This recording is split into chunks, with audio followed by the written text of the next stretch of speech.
Welcome to our channel നാത്തുൻ tips and stitching. അപ്പോൾ ഇന്ന് ഞാൻ വന്നിട്ടുള്ളത് ഒരു നൊസ്റ്റാൾജിയ ഫീൽ ചെയ്യുന്ന ഒരു പലഹാരവുമായിട്ടാണ്.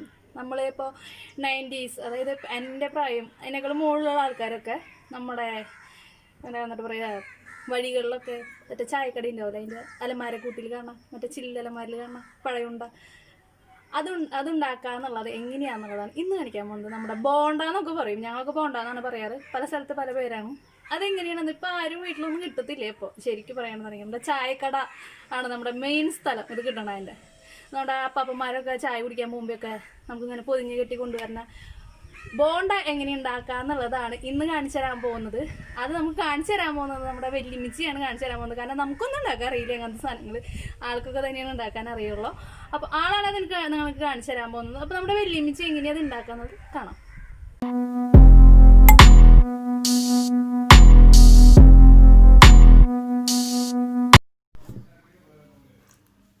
നമ്മൾ ഇന്നിപ്പോൾ ഇവിടെ ഉണ്ടാക്കാൻ പോകുന്നത് ഒരു പഴമുണ്ട, അല്ലെങ്കിൽ പഴം കേക്ക് എന്നൊക്കെ പറയും, പഴമുണ്ട എന്ന് പറയും, ബോണ്ട എന്നൊക്കെ പറയും.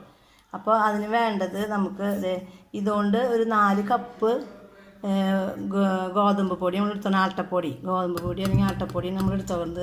പിന്നെ ഇതുകൊണ്ട് തന്നെ 1 കപ്പ് പഞ്ചസാര, പഞ്ചസാര, പിന്നെ 6-7 പഴം, പിന്നെ അപ്പോൾ ആവശ്യത്തിന് ഉപ്പ്, പിന്നെ നമുക്ക് കുറച്ച് കൊച്ചു സ്പൂണ് സോഡാപ്പൊടി വേണം, പിന്നെ വെള്ളം. അപ്പോൾ ആദ്യം തന്നെ നമുക്ക് പഞ്ചസാരയും ഈ പഴം കൂടി അടിച്ചെടുക്കണം. ചെറിയ പഴം ആയതുകൊണ്ട് ഞാനൊരു 6 എടുത്തിട്ടുണ്ട്, വലുതാണെങ്കിൽ ഒരു 4 ആയാലും മതി. അപ്പം പിന്നെ 1 കപ്പ് പഞ്ചസാര, ഇത് നമുക്ക് ഒന്ന് അടിച്ചെടുക്കാം. പഴവും പഞ്ചസാരയൊക്കെ നന്നായി കണ്ട നല്ല കുഴമ്പ് പോലെ അടിച്ചെടുത്തിട്ടുണ്ട്. ഈ ഏലക്കായും കൂടി നമുക്കതിൽ ചതച്ചിടാം, നന്നായി ചതച്ച് പൊടിച്ച് നമ്മുടെ മാവിലേക്ക് ഇടാം കേട്ടോ. ചതച്ച നമ്മുടെ ഏലക്കായ പൊടി ആദ്യം ഈ ഗോതമ്പ് മാവിലിട്ടിട്ട് ഒന്ന് നന്നായി ഒന്ന് ഇളക്കി കൊടുക്കുക. പിന്നെ ആവശ്യത്തിനുള്ള നമ്മുടെ ഉപ്പ്,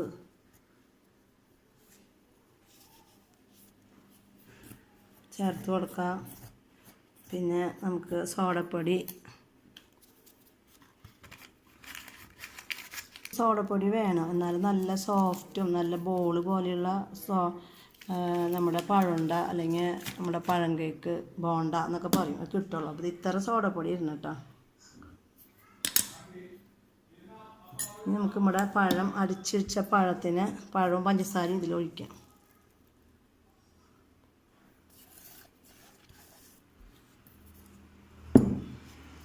ഇതൊന്ന് കുഴച്ചെടുക്കാം.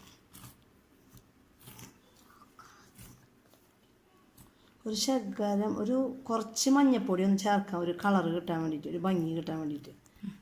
കുറച്ച് മഞ്ഞൾപ്പൊടി നമ്മുടെ ബോണ്ടയ്ക്ക് ഒരു ഭംഗി കിട്ടാൻ വേണ്ടിയിട്ട് നമുക്ക് കുറച്ച് അധികം വെള്ളം നന്നായി കുറച്ച് വേണം കുഴയ്ക്കാൻ. വെള്ളം കൂടി കഴിഞ്ഞാൽ ബോണ്ട ഷേപ്പ് ഉണ്ടാവില്ല, ഭംഗി ഉണ്ടാവില്ല കേട്ടോ. അപ്പോൾ അധികം വെള്ളം പാടില്ല, കുറേശ്ശെ വെള്ളം പാടുള്ളൂ.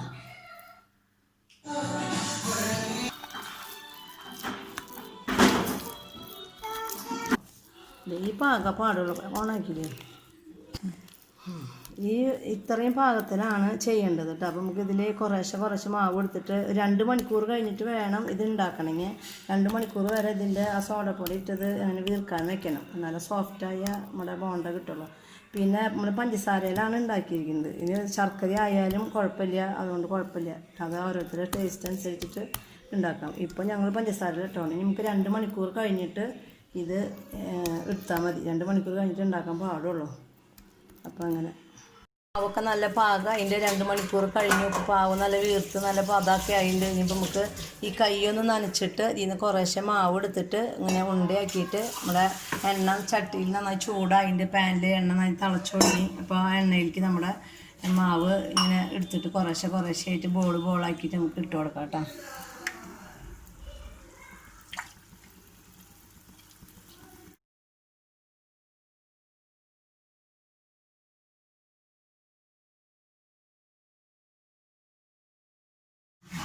പഴമുണ്ട് ഇവിടെ നല്ല പാകമായി മൊരിഞ്ഞ് നല്ല ഗോൾഡൻ കളറൊക്കെ ആയിട്ട് നമുക്കത് എടുത്തൊരു പാത്രത്തിലേക്ക് കോരി വയ്ക്കാം.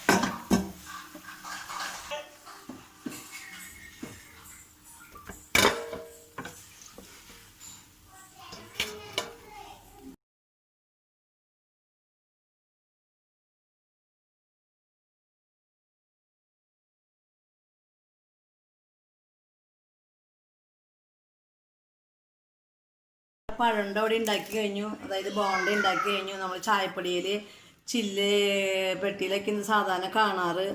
അപ്പോൾ പക്ഷേ നല്ല സോഫ്റ്റായ നല്ല അടിപൊളി ബോണ്ടയാണ്. ഉണ്ടാ നല്ല ബോണ്ടയാണ്, നല്ല ആവി പറക്കണ ബോണ്ട. നല്ല ടേസ്റ്റോട് കൂടി കഴിക്കാൻ പറ്റും. നല്ല സോഫ്റ്റും ഉണ്ട്, നല്ല മധുരമുണ്ട്. നന്നായി പഴമൊക്കെ ചേർത്ത് കാരണം നല്ലൊരു പഴണ്ടയാണ്. നിങ്ങൾക്ക് എല്ലാവർക്കും ഉണ്ടാക്കാം, എളുപ്പത്തിൽ ഉണ്ടാക്കാം, പെട്ടെന്ന് ഉണ്ടാക്കി കഴിഞ്ഞത്. അപ്പോൾ അധികം സമയമൊന്നും വേണ്ട. ഒന്ന് കലക്കി വയ്ക്കാൻ, നനച്ച് വയ്ക്കുന്ന സമയം അത് കൂടുതൽ വേണ്ടു.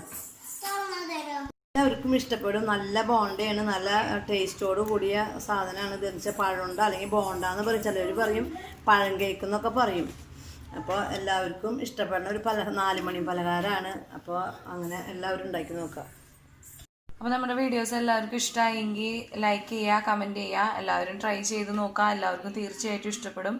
അപ്പോൾ അടുത്തൊരു ഇതുപോലൊരു വീഡിയോ ആയിട്ട് കാണുന്നവരേക്കും എല്ലാവർക്കും ബൈ. ഹായ്. അപ്പൊ നമ്മുടെ ബോണ്ട എങ്ങനെ ഉണ്ടാക്കാന്നുള്ളത് നമ്മുടെ വെല്ലിംഗ്സ് നിങ്ങൾക്ക് കാണിച്ചു തന്നല്ലോ. അപ്പൊ നിങ്ങൾക്ക് ഇഷ്ടപ്പെടുന്ന വിചാരിക്കുന്നു. കുറെ പിള്ളേർ, നമ്മുടെ പിള്ളേരൊന്നും അത് കണ്ടിട്ടുണ്ടാവില്ല, കുട്ടികൾക്കൊന്നും ഇതിനെപ്പറ്റി അറിയ പോലും ഉണ്ടാവില്ല. നമ്മുടെ ബോണ്ട എന്ന് പറഞ്ഞാൽ എന്ത് എന്ന് ചോദിക്കുമ്പോൾ അവര് അങ്ങനത്തെയാണ്. അപ്പൊ നിങ്ങൾ എല്ലാവരും കുട്ടികൾക്കൊക്കെ ഒന്ന് ഓരോന്ന് ഉണ്ടാക്കി കൊടുത്തോളൂ, അവർക്കൊക്കെ നന്നായി ഇഷ്ടപ്പെടും. നമുക്കൊക്കെ ഇഷ്ടപ്പെടുന്ന സാധനമല്ലേ പണ്ടത്തെ. അപ്പൊ അവർക്കും അതിന്റെ ഒരു ടേസ്റ്റൊക്കെ അറിയിക്കണ്ടേ നമ്മൾ. അപ്പൊ നിങ്ങൾ എല്ലാവരും അതൊന്ന് ട്രൈ ചെയ്തോളോ. കുട്ടികൾക്ക് ഇഷ്ടപ്പെട്ടെങ്കിൽ നിങ്ങൾ എല്ലാവരും കമന്റ് ചെയ്തോളോ. നിങ്ങളുടെ സജഷൻസ് ഞങ്ങൾക്ക് എല്ലാവരും മെസ്സേജ് അയച്ചോളൂ. എന്നാൽ മാത്രമേ നമ്മൾ ഇനി ഇമ്പ്രൂവ് ചെയ്യുള്ളൂ. ഇതേപോലത്തെ പണ്ടത്തെ നൊസ്റ്റാൾജിയൊക്കെയുള്ള ടിപ്സും ഒക്കെ ഇത് വരുന്നുള്ളൂ. അപ്പോൾ അടുത്തൊരു വീഡിയോയിൽ അടുത്തൊരു ടിപ്സുമായി കാണുന്നത്